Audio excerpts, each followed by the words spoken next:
You know, everybody has a different temperament and personality, and it's something that has to be developed, you know, over a period of time. We all must deal with that dark side of our nature, the positive side of our nature, and it isn't that it ever gets done or finished, but that we should suppress those things that would cause us trouble, not only within ourselves, but cause us trouble with someone else. You're not aware of that conflict going on. Because conscious attention doesn't need ordinarily to focus upon it. And so you don't get involved, and you're not anxious about what party is winning and what party is losing. They're keeping up a kind of balance.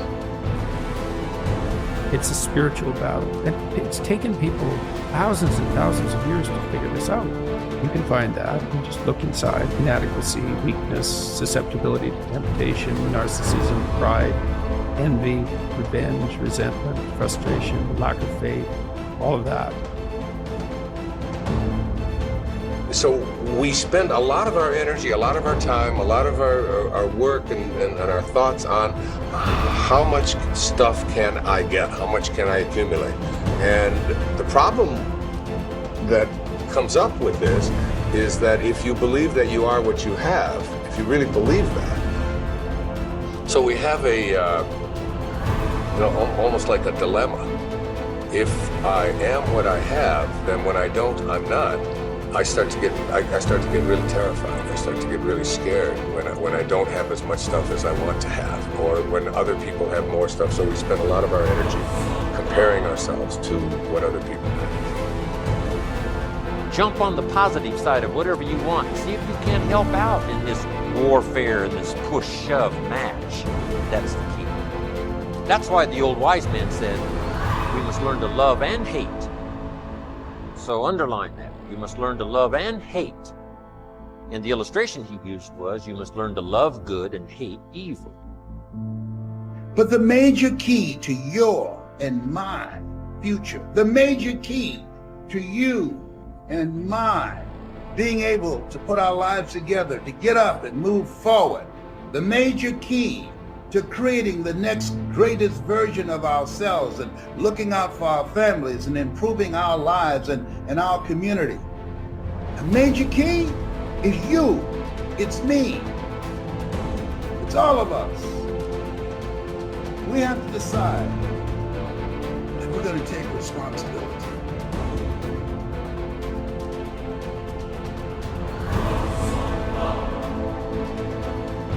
So, what are the opportunities today? Probably one of the best forms of growth that we can work with now is cooperation and service to each other. The individual finds perhaps the greatest basic joy that there is in the human composition when he brings joy or releases joy through other persons. One of the simplest things we can do is to plan a program of helpfulness, a program of not thinking about ourselves, but earning the respect, admiration, confidence, and affection of other people. It is something to look back quietly upon a good deed that has brought security to another. And this type of backward looking is probably the most cheerful as possible. So service to others. If you do not know what to do, help someone in desperate trouble. Forget being deprived of a few hours of television or being requested to turn away from some ordinary leisure that you have planned. But try to see what you can do to help other people.